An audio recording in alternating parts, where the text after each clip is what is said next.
반갑습니다. 오늘부터 욥기 공부를 시작하게 되었습니다. 욥기는 총 26강으로 되어 있습니다. 특별히 고난이 던지는 물음표에 대한 마침표, 이게 큰 주제를 가지고 시작을 합니다. 그런데 우리가 욥기는 이제 베드로전서를 공부해 봤습니다만은 베드로전서 공부한 것처럼 한 절 한 절 이렇게 또 단어 하나하나를 풀어가는 것이 아니라 욥기에서 말하고자 하는 핵심에 대해서 공부를 하게 됩니다. 그래서 26번, 26강을 하게 되면 욥기 전체를 공부하게 됩니다. 특별히 욥기를 공부하시는 분들은 이제 본문이 베드로전서 공부할 때와는 달리 상당히 깁니다. 그래서 한 강을 마친 다음에는 다음 주 욥기 읽어야 될 말씀들을 소개하게 될 겁니다. 따라서 반드시 미리 욥기 말씀, 이제 다음 주에 공부해야 될 말씀을 미리 읽어 오시는 것이 욥기를 공부하는 데 커다란 도움이 됩니다. 이제 말씀드린 것처럼 한 절 한 절 읽어가면서 욥기를 공부하는 게 아니라 욥기의 중요한 핵심 주제들을, 또 핵심 문제들을 중심으로 해서 공부하기 때문에 사전에 욥기 말씀을 읽어 오시면은 공부하는 데 훨씬 더 도움이 되겠습니다. 오늘은 욥기 서론이기 때문에 오늘 본문 말씀은 없습니다. 욥기 전체적으로 우리가 꼭 알았으면 좋겠다라고 하는 내용을 소개할 예정입니다. 욥기를 이제 공부하기에 앞서서 제일 먼저 이제 다뤄야 될 것이 뭐냐면 저자가 누구냐라고 하는 것입니다. 욥기 서론에서 가장 먼저 첫 번째로 다루게 되는 것이 뭐냐면 저자입니다. 성경을 공부할 때 제일 먼저 언제나 어떤 책이든지 간에 제일 먼저 다루게 되는 것이 저자입니다. 저자를 왜 다루게 되냐면 저자를 알게 되면은 그 말씀을 이해하는 데 커다란 도움이 되기 때문입니다. 욥기 역시 마찬가지로 이제 다른 성경 공부와 마찬가지로 이제 저자가 누구냐라고 하는 것을 제일 먼저 공부하도록 하겠습니다. 욥기의 저자는 다양한 주장이 있습니다.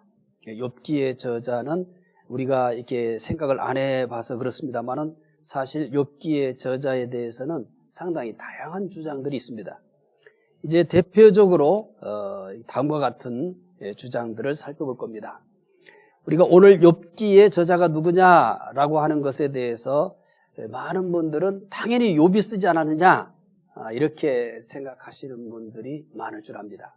그러나 이제 욥기의 저자를 공부하고 나면은 이제 충분히 욥기가 내가 생각했던 것처럼 그렇게 단순한 것은 아니구나라고 하는 것을 알게 될 겁니다. 제일 먼저 욥기의 저자에 대해서 모세가 썼다라고 주장하는 분들이 있습니다. 지금 이제 세 가지 정도를 얘기할 겁니다. 그런데 이것은 저자가 이런 분이다라고 하는 주장하는 대표적인 것들을 소개하는 겁니다. 그러니까 지금 제가 욥기의 저자가 모세라고 하는 분이 있습니다 라고 이렇게 소개합니다만은 모세가 썼다라고 단정을 하면 안 됩니다. 모세가 이 엘리후의 대화 자료를 참조해서 편찬했을 것이다. 왜냐하면 모세가 욥이 이제 세 친구와 더불어서 이렇게 논쟁하는 그 현장이 없었어요. 그래서 모세가 그럼 어떻게 해서 이 욥을 썼느냐, 욥기를 썼느냐 이렇게 질문에 대해서 엘리후의 대화 자료. 그러니까 엘리후가 그 이제 자리에 참석해서 이 욥과 세 친구와의 대화를 전부 기록했다는 겁니다. 그래서 모세가 이 자료를 참고해서 편찬했을 것이다 이렇게 주장합니다. 왜 이런 주장을 하게 되냐면 모세가 애굽을 떠나서 40년간 망명한 곳이 어디냐면 미디안입니다. 이 미디안이 욥이 살았던 우스 땅하고 가까웠기 때문에 욥에 대한 이야기를 알 수 있었을 것이다. 이렇게 추정하는 겁니다. 그러니까 모세가 욥기를 썼다라고 하는 것은 추정입니다. 그렇게 추정하는 가장 중요한 근거가 뭐냐면 바로 모세가 애굽을 떠나서 40년간 망명 생활을 할 때 미디안에서 보냈습니다. 이 미디안이 욥이 살던 우스 땅과 가까웠기 때문에 이제 그 미디안에서 40년 동안 생활했기 때문에 그 유명한 이야기니까 이 욥에 대한 이야기들을 충분히 들었을 수 있을 것이다. 그래서 욥이 썼을 것이다. 이렇게 주장합니다. 두 번째는 엘리후가 썼다. 이렇게 주장하는 분들도 있습니다. 당시 귀족들은 이제 우리 문화와는 좀 다릅니다. 당시 귀족들은 대화할 때 속기사를 대동해서 기록하게 하였다는 겁니다. 당시 귀족층이었던 이 욥의 세 친구들을 속기사인 엘리후가 수행했을 것으로 여겨집니다. 그러니까 엘리후가 맨 마지막에 등장하잖아요. 이 엘리후가 맨 마지막에 등장하는 이유는 이 세 친구의 대화들을 기록하는 이 속기사로 수행했을 것이다. 이렇게 이제 추측을 하는 겁니다. 욥과 세 친구의 대화에 개입할 처지가 아니었습니다. 근데 이 세 친구가 더 이상 대답을 하지 못하자 마지막으로 엘리후가 말하게 되었습니다. 특히 욥과 세 친구의 긴 대화를 기록하기 위해서 이 현장에 있는 사람만이 이 욥기를 기록하는 게 가능하다. 그렇게 해서 이 엘리후의 저작설이 등장하게 된 겁니다. 이거 역시 마찬가지입니다. 엘리후가 썼을 것이다 라고 하는 것도 어떤 특별한 증거가 있어서 그런 건 아니고 추정입니다. 세 번째는 솔로몬이 썼다 이렇게 또 추정하는 분도 있습니다. 지혜 문학인 잠언 전도서, 이 잠언 전도서를 솔로몬이 썼잖아요. 마찬가지로 잠언과 전도서를 지은 솔로몬이 욥기도 썼을 것이다 이렇게 추정하는 겁니다. 지금 말씀드린 것처럼 모세, 엘리후, 솔로몬 이렇게 다양한 저자들에 대한 주장들이 있지만 그렇지만 이것이 단정할 수 없습니다. 그러니까 욥기의 저자에 대해서 모세 그리고 엘리후, 솔로몬 등이라는 여러 주장들이 있지만 어느 것도 단정하기가 어렵습니다. 그래서 욥기의 저자는 모른다라고 하는 것이 옳습니다. 이렇게 굳이 특별한 증거, 이렇게 단정할 수 있는 그런 증거들이 없는데 모세다, 엘리후다, 솔로몬이다 이렇게 단정할 수는 없습니다. 그래서 결국 욥기의 저자는 모른다라고 하는 것이 가장 옳을 겁니다. 자, 이제 저자의 문제 해결됐죠. 욥기의 저자는 누구라고요? 욥이 아닙니다. 욥기의 저자는 모릅니다. 자, 두 번째입니다. 그러면 욥기의 이제 기록 연대가 언제냐? 대개 이런 순서들은 성경을 공부하는 데 있어서 서론에서 기본적으로 다루는 내용들입니다. 자, 기록 연대. 기록 연대에 대해서 이제 일단 결론은 우리가 나 있습니다. 왜냐하면 욥기의 저자를 모르기 때문에 자연스럽게 기록 연대도 모릅니다. 그래서 욥기 저자의 기록 연대도 다양할 수밖에 없어요. 제일 먼저는 족장 시대에 썼다 이렇게 주장하는 설이 있습니다. 욥의 사건이 실제로 일어났던 족장 시대에 기록되었을 것이다 이렇게 얘기하는 겁니다. 족장 시대라고 하는 것은 어떤 시대인지 알죠? 아브라함, 이삭, 야곱 이런 시대들을 다 족장 시대라고 하는 거예요. 근데 이 욥의 사건이 사실은 이 족장 시대를 배경으로 하고 있는 건 사실이에요. 족장 시대를 배경으로 한 건 사실입니다. 그래서 이러한 여러 가지 정황으로 봐서 족장 시대에 기록되었을 것이다 이렇게 얘기합니다. 이 주장은 엘리후가 저자라는 것과 입장이 일치합니다. 그러니까 엘리후가 썼을 것이다 라고 한다면 당연히 기록 연대는 언제냐면 족장시대로 돌아가는 겁니다. 대략적으로 시기는 BC 2000년경으로 봅니다. 그러니까 엘리후가 썼다고 했을 경우에는 기록 연대는 자연스럽게 족장시대라고 할 수밖에 없습니다. 두 번째 기록 연대는 모세 시대다 이렇게 얘기하는 분들이 있어요. 이것은 모세가 썼다, 모세의 저작설과 일치하는 겁니다. 그러면 모세가 미디안 광야에서 망명 생활을 했던 시기가 대략 BC 1485년에서 1446년이라고 봅니다. 그러면 이 모세가 썼다라고 한다면 결국 이 욥기는 1485년에서 1446년 사이에 썼다 이런 얘기가 되는 겁니다. 세 번째는 솔로몬 시대에 써졌다. 그러면 솔로몬 시대에 써졌다라고 하는 것은 무엇에 근거한 걸까요? 당연히 솔로몬이 썼다고 했을 때 솔로몬 시대에 썼다 이렇게 얘기할 수밖에 없는 거죠. 솔로몬이 쓴 지혜문학, 이 지혜문학이라는 것은 대표적인 뭐냐면 잠언, 전도 이런 것들을 지혜문학이라고 합니다. 솔로몬이 지혜문학과 관련되어서 이 욥기를 썼다 이렇게 얘기하게 되면은 대략 BC 950년경, BC 950년경이 되는 겁니다. 네 번째는 이사야 시대에 썼다. 의인이 왜 고난을 받아야 하는가를 다루는 것과 하나님의 개입으로 끝나는 양식이 이사야의 전개 양식과 비슷하다. 그러니까 이사야 시대에 써졌을 것이다. 이렇게 얘기하는 분들이 있어요. 그러니까 의인이 왜 고난을 받아야 하는 것. 그 다음에는 하나님의 개입으로 이 고난이 끝나는 것. 이 양식이 이사야서와 전개 과정이 비슷하다는 겁니다. 그래서 욥기의 전개 과정과 이사야의 전개 양식이 비슷하기 때문에 이사야 시대에 써졌을 것이다. 이렇게 또 추정합니다. 그러면 이사야 시대다라고 한다면 BC 700년경이 될 겁니다. 그 다음에 다섯 번째는 에레미야 시대에 써졌다.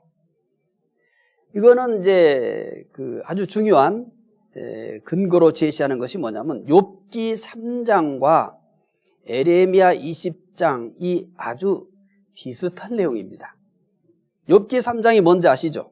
이제 욥기 공부한다고 했기 때문에 열심히 있는 분들은 미리 한번 욥기를 읽어보신 분도 있을 거고요. 또 설령 읽어보지 못하신 분도 대략 욥기 3장은 어떤 내용을 다루는지는 기억을 할 수 있을 겁니다. 혹시 기억을 못 하시더라도 제가 말씀을 드리면 생각이 다시 날 겁니다. 욥기 3장은 욥이 자기의 생일을 저주하는 내용입니다. 자기의 생일을 저주해요. 욥기 3장과 에레미야 20장이 비슷하다고 그랬잖아요. 그러니까 욥기 3장도 자기 생일을 저주해요. 충격적으로도 에레미야 20장에서 에레미야도 자기 생일을 저주합니다. 그래서 이런 이 욥기 3장과 에레미야 20장에 등장하는 이 자기 생일을 저주하는 내용이 비슷하기 때문에 에레미야 시대에 썼다 이렇게 보는 거죠. 자, 그러면은 직접 성경을 대조해서 확인해 봅시다. 욥기 3장 1절부터 6절을 먼저 읽고요.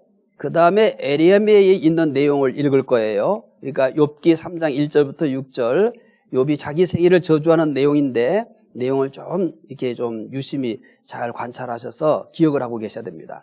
우리 함께 욥기 3장 1절부터 6절까지 말씀을 읽어보도록 하겠습니다. 그 후에 욥이 입을 열어 자기의 생일을 저주하니라.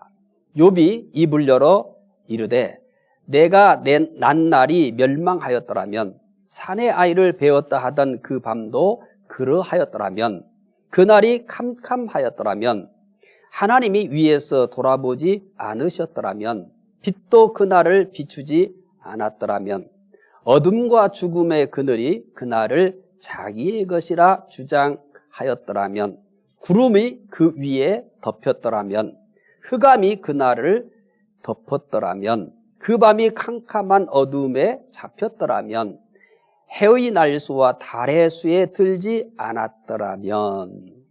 자, 이제 욥기 3장 1절부터 6절을 읽어봤는데 핵심 내용이 뭐예요? 욥이 자기의 생일을 저주하는 내용입니다. 이제 이 욥기 3장 1절부터 6절 이 말씀을 여러분들이 조금 기억을 해 두시고 에레미야 20장 14절부터 17절 말씀을 읽을 겁니다.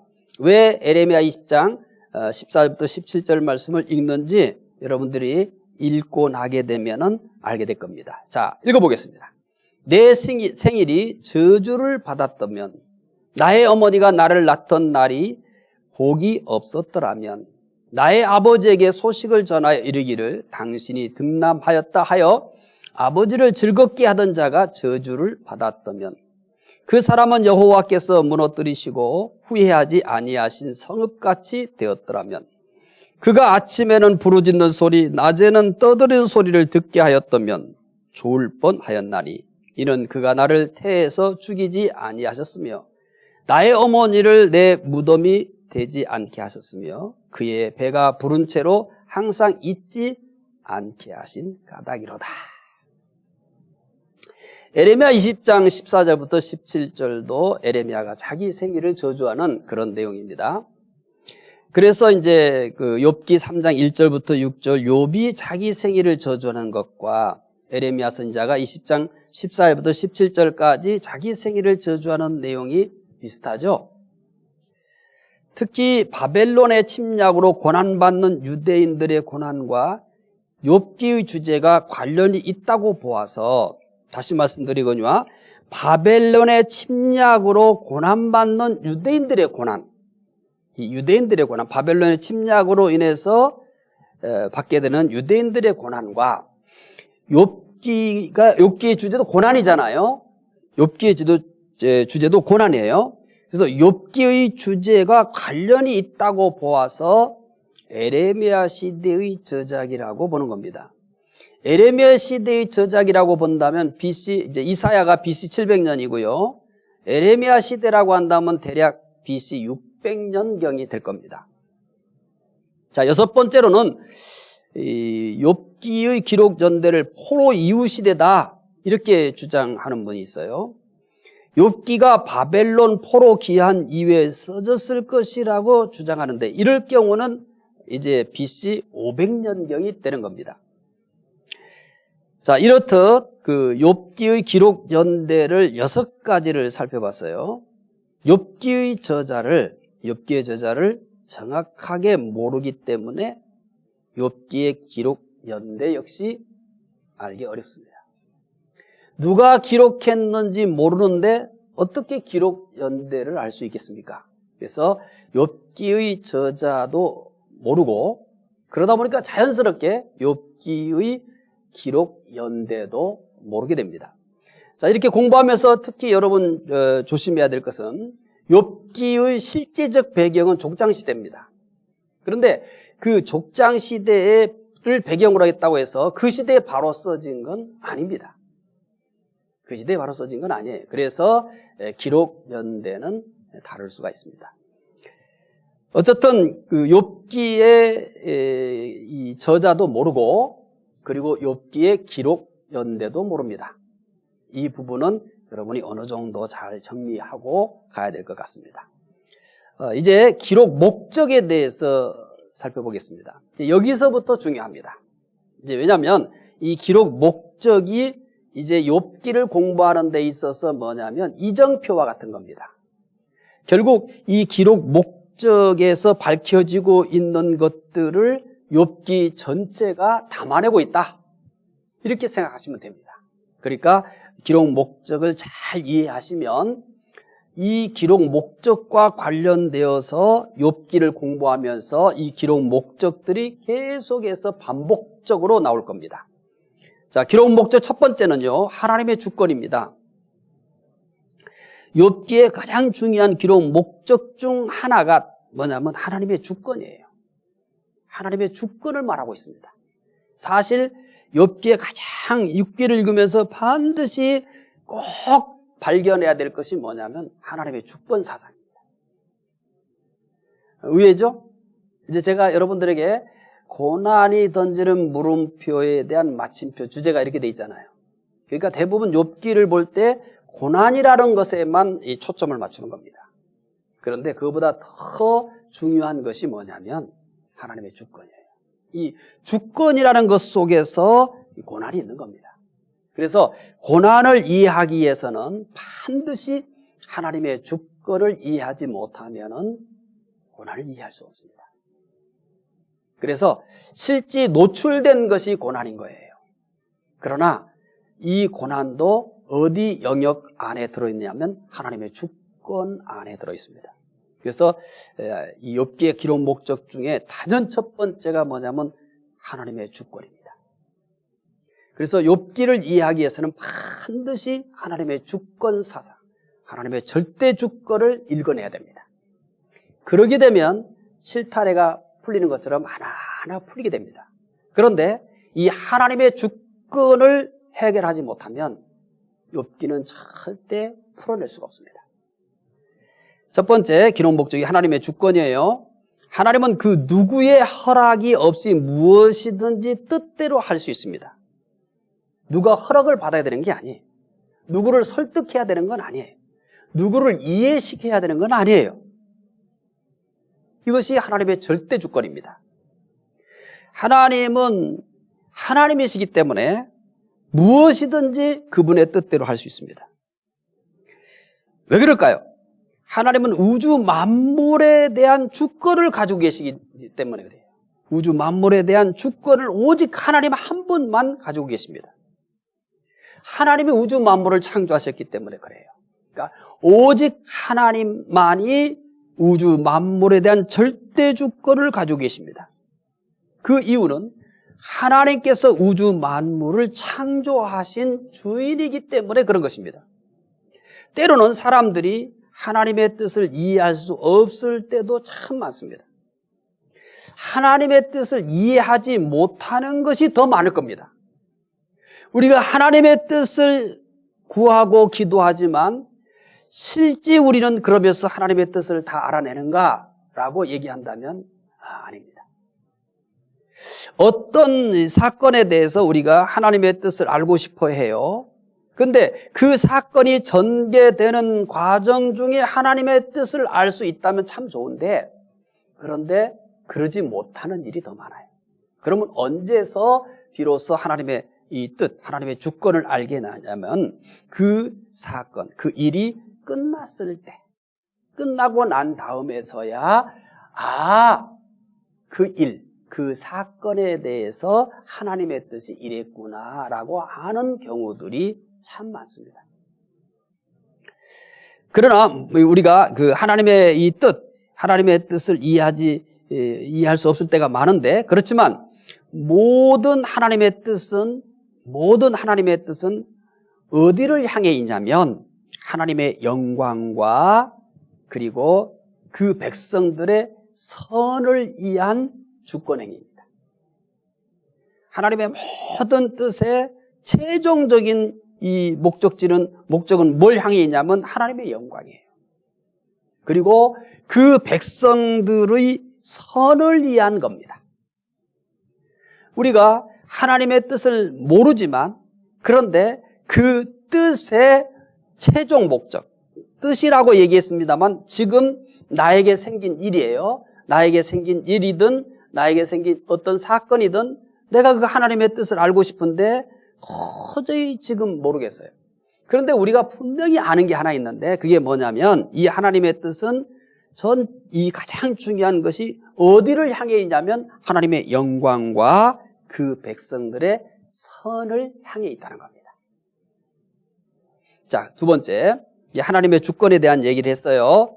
이 욥기의 기록 목적은 하나님의 주권을 깨닫게 하기 위한 거다. 두 번째, 좀 생소할 수도 있습니다.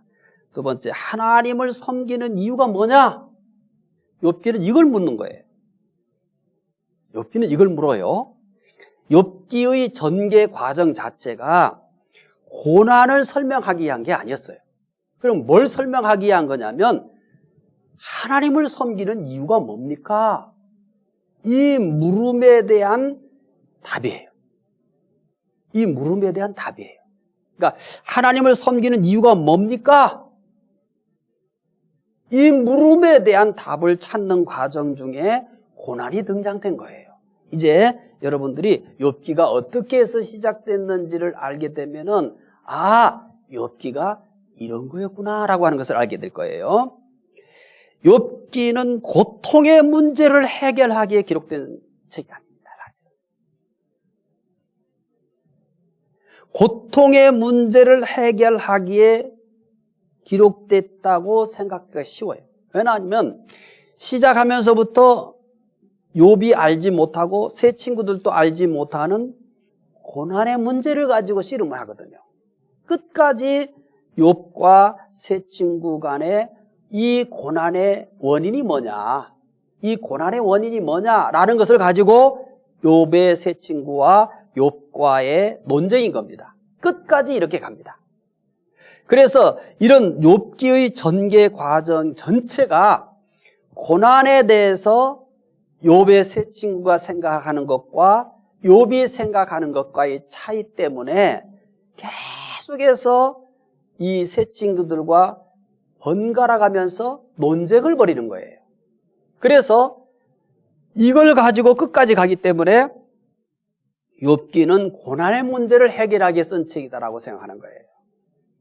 물론 고난에 대해서 우리에게 주는 교훈이 있습니다. 그렇지만 실제 욥기의 시작점은 하나님을 섬기는 이유가 뭡니까? 이거예요.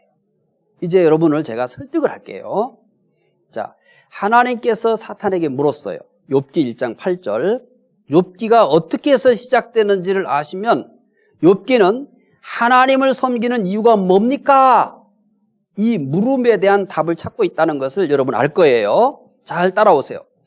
욥기 1장 8절 읽어보겠습니다. 여호와께서 사탄에게 이르시되 내가 내 종 욥을 주의하여 보았느냐? 그와 같이 온전하고 정직하여 하나님을 경외하며 악에서 떠난 자는 세상에 없느니라. 하나님이 사탄에게 한 말이에요. 하나님은 사탄에게 내 종 욥을 주의하여 보았느냐 물어요. 그리고 그와 같이 온전하고 정직하여 하나님을 경외하며 악에서 떠난 자는 세상에 없다. 이렇게 사탄에게 말하는 거예요. 그러면 이에 대해서 사탄이 뭐라고 대답합니까? 잘 따라오셔야 됩니다. 왜 욥기는 하나님을 섬기는 이유가 뭡니까? 라고 묻는 것인지 이제 여러분 답을 찾게 될 겁니다. 자, 기억하셔야 됩니다. 하나님이 사탄에게 내 종 욥을 주의하여 보았느냐? 그와 같이 온전하고 정직하여 하나님을 경외하며 악에서 떠난 자는 세상에 없다. 그러니까 사탄이 뭐라고 얘기합니까? 욥기 1장 9절부터 10절이에요.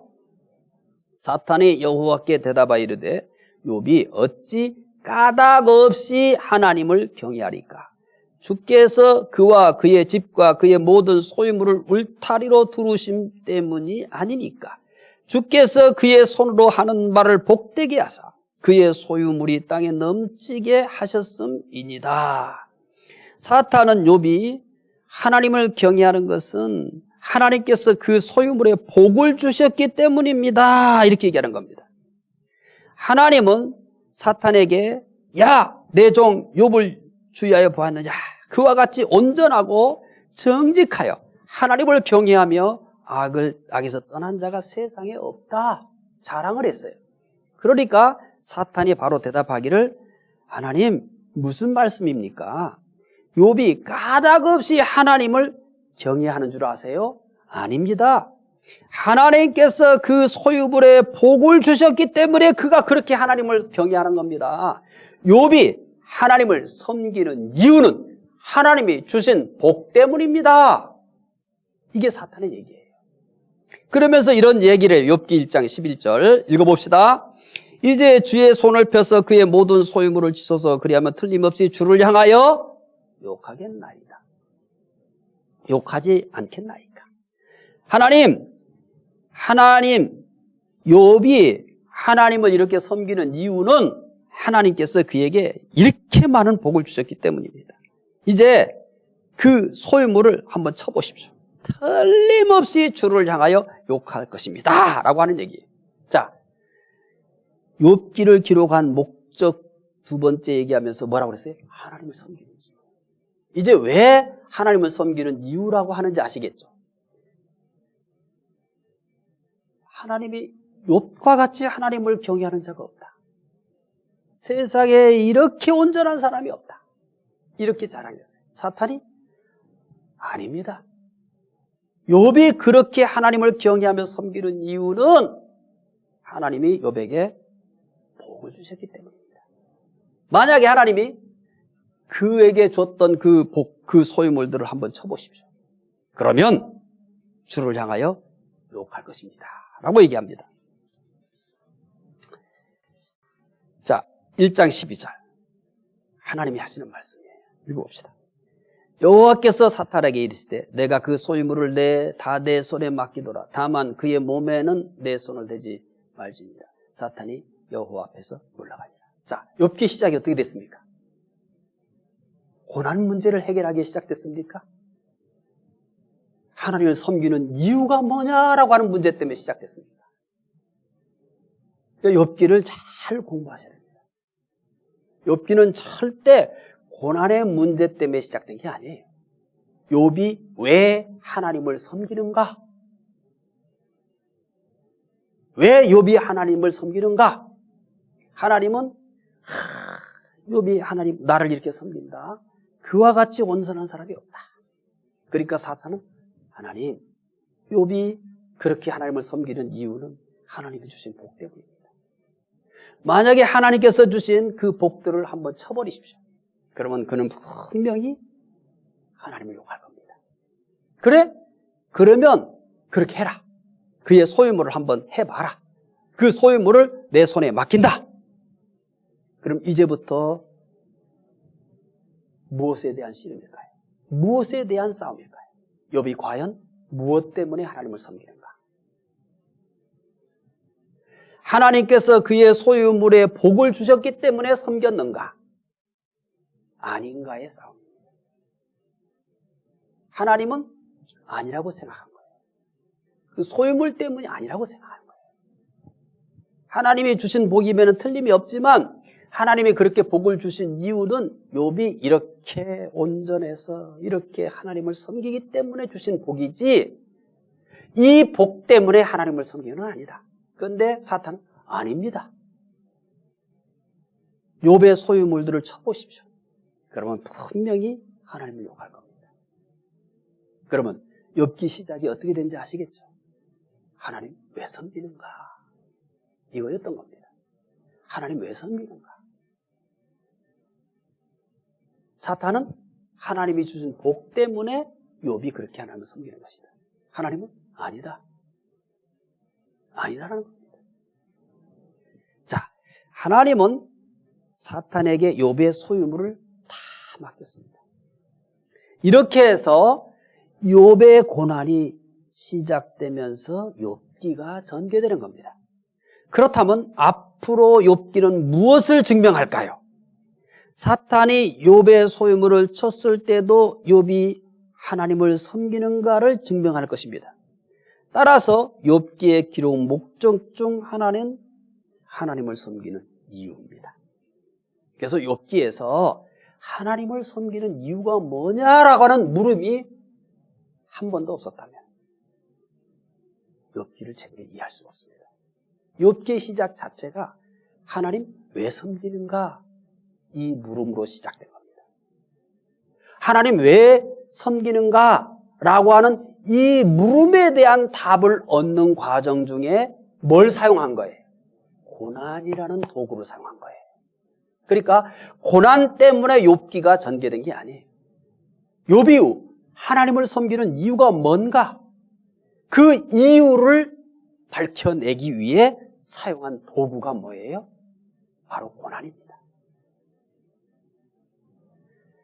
여러분, 욥기를 공부하면서 저는 이 온라인 수요 성경 공부에 참석하는 모든 분들이 하나님을 섬기는 이유가 뭔가?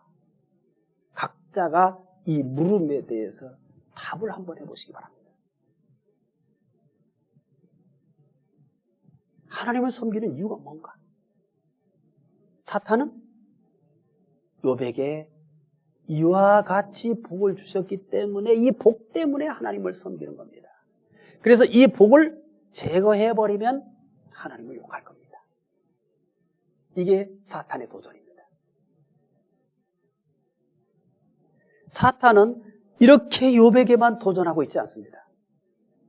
오늘 나에게서 예를 들어서 나에게서 뭘 빼버리면 무엇을 나에게서 뺏어버리면 하나님을 욕하고 떠날까요? 나의 어떤 것을 욥의 소유물을 일단 치잖아요. 그러면 그건 욥의 문제야. 우리는 욥을 배우기 위해서 하는 게 아니에요. 욥을 통해서 우리를 보는 겁니다. 오늘 나에게서 무엇을 치면 내가 하나님을 욕하고 떠날까? 내가 지금까지 하나님을 섬기는 이유는 뭔가? 사탄은 말하잖아요. 하나님이 그에게 이런 복을 주셨기 때문에 하나님을 섬기는 겁니다. 저에게는 사탄이 이렇게 도전할 수도 있어요. 목사가 되었기 때문에 하나님을 섬기는 거 아니냐? 이런 도전을 줄 수 있습니다. 여러분 각자가 사탄은 나에게 뭘 가지고 너는 이것 때문에 하나님을 섬기는 거 아니냐? 이렇게 도전하고 있는지를 봤으면 합니다. 그래서 욥기의 두 번째 기록 목적 두 번째는 하나님을 섬기는 이유를 묻고 있습니다. 세 번째, 고난의 이유입니다. 사람은 죄 때문에 고난을 당합니다. 하지만 모든 고난의 원인이 죄인 것은 아닙니다. 의인이 고난을 당하기도 합니다. 성경을 우리가 읽으면서 얼마나 많은 의인들이 고난을 당합니까? 또 성경에서 뿐만 아니라 실질적 우리의 현장에서도 정말 바른 믿음을 가지고 살려고 하는 사람이 어렵게 살아가는 것을 우리는 많이 봅니다. 특히 욥이 대표적인 예입니다. 세 친구는 욥의 고난을 무조건 죄라고 지적합니다. 하지만 욥은 자신은 완전하다고 항변합니다. 욥의 항변처럼 욥기는 온전하고 정직하여 하나님을 경외하며 악에서 떠난 자라고 소개하면서 시작합니다. 그런데 욥에게 고난이 온 겁니다. 욥을 어떻게 소개하면서 시작했어요? 욥이 온전하고 정직하며 하나님을 경외하며 악에서 떠난 자다. 욥기가 이렇게 욥을 욥을 이렇게 소개하면서 시작을 해요. 그런데 이런 욥에게 도저히 상상도 못할 고난들이 주어지는 겁니다. 욥기는 욥을 완전한 자로 소개하지만 욥은 상상할 수도 없는 큰 고난을 당합니다. 욥은 자기 자신이 왜 고난을 당하는지 모릅니다. 사람이 살면서 겪는 고난의 이유를 모두 알 수는 없습니다. 때로는 하나님의 영역으로 가려져 있기 때문입니다. 욥기는 이 부분에 대해 지혜를 줍니다. 우리는 제3자가 되어서 이미 전개되어졌고 기록되어진 성경을 읽기 때문에 욥의 고난을 압니다. 그런데 욥의 고난을 우리가 아는 것처럼 내가 살아가면서 겪는 고난은 알 수가 없습니다. 욥이 당사자였을 때 그 고난을 모르잖아요. 옆에 있는 친구도 모르잖아요. 그런 것처럼 내가 고난의 당사자가 되었을 때는 그 고난의 이유를 알 수 없을 때가 참 많습니다. 그 이유는 뭐냐면 내가 영적으로 무디기 때문이 아니라 많은 부분이 하나님의 영역으로 가리워져 있기 때문입니다. 미래에 대해서 많은 영역이 하나님의 영역으로 가려져 있어요. 이 부분에 대해서 욥기를 배우면서 꼭 깨달았으면 합니다. 이렇게 성경적인 내일, 성경적인 현재의 진행 과정들을 잘 이해하시면 우리는 잘못된 가르침이나 그리고 미신적인 것이나 거짓된 예언자들에게 현혹되지 않습니다. 자, 네 번째입니다. 네 번째는 인간의 이해의 한계입니다. 인간의 이해의 한계. 욥기는 욥의 고난을 다룹니다. 그러나 욥기에 등장하는 인물, 즉 욥, 엘리바스, 빌닷, 소발, 엘리후 등 어떤 사람도 욥의 고난을 정확하게 이해하지 못합니다. 하나님께서 하시는 일을 사람이 다 이해할 수 없습니다. 욥기를 배우면서 우리는 이 부분을 정확하게 깨달아야 됩니다. 하나님께서 하시는 일을 사람이 다 이해할 수 없습니다. 하나님은 인간이 만든 공식에 의해 움직이는 분이 아닙니다. 인간이 헤아릴 수 없는 높은 뜻을 가지고 역사하십니다. 궁금하지만 때로는 답답하지만 이러한 궁금하고 답답한 것들을 이용해서 거짓된 예언자들이 등장합니다. 이거 조심하셔야 됩니다. 그래서 우리는 미래에 대해서 굉장히 궁금해요. 그리고 답답해요. 그러다 보니까 우리는 어리석은 행동을 해요. 이런 것들을 악용하는 거짓된 자들이 성경 이후에 언제나 존재해 왔습니다. 지금도 존재합니다. 그런데 욥기를 공부하시는 분들은 이 공부가 끝났을 쯤에는 이 부분에 대해서 완전히 해결하셨습니다.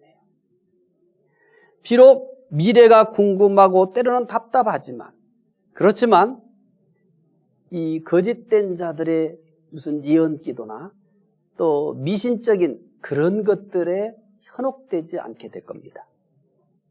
이것은 피할 수 없는 일이에요. 그 이유는 뭐냐면 인간이 헤아릴 수 없는 높은 뜻을 가지고 하나님께서 역사하고 계시는데 감히 인간이 어떻게 그 하나님의 심오한 뜻을 헤아릴 수가 있겠습니까? 그건 불가능합니다. 욥기는 하나님께서 하시는 일을 사람이 이해하는 데 한계가 있다는 것을 잘 드러내고 있습니다. 하나님께서 하시는 일에 대해 우리가 확실히 아는 것은 하나입니다. 하나님께서 하시는 모든 일이 선하다는 것입니다. 자, 네 번째, 욥기의 내용입니다. 욥기의 내용. 욥기의 내용을 저는 여러분들에게 간단하게 기억할 수 있도록 8가지로 이렇게 좀 함축해서 소개할게요. 첫째는 욥기의 신앙입니다. 욥기 1장 1절부터 5절입니다. 두 번째는 욥의 시험입니다. 욥기 1장 6절부터 2장 10절. 세 번째는 욥 세 친구의 방문이에요. 욥기 2장 11절부터 13절. 그 다음에 네 번째가 생일을 저주하는 욥이에요. 욥기 3장 1절부터 26절. 욥기 3장이 전체가 그렇습니다. 그 다음에 세 친구와의 논쟁이 욥기 4장 1절부터 31장 40절까지 진행이 되어져요. 여기까지는 세 친구와의 논쟁이에요. 그러니까 욥기를 이해하는데 그렇게 어렵지는 않아요. 구조 파악을 하는 데는 8가지만 이해하시면 욥기 구조가 다 파악이 되니까요. 여섯 번째, 엘리후의 권면입니다. 그러니까 세 친구와의 논쟁 가운데 세 친구가 더 이상 대답을 못해요. 그러니까 비로소 엘리후가 등장합니다. 이것이 엘리후의 권면인데 욥기 32장 1절부터 37장 24절까지예요. 그 후에 이제 하나님의 책망이 있어요. 욥기 38장 1절부터 41장 34절이에요. 그리고 마지막으로 42장에서 욥이 해결을 합니다. 이렇듯 8가지로 구성되어 있습니다. 다시 봅시다.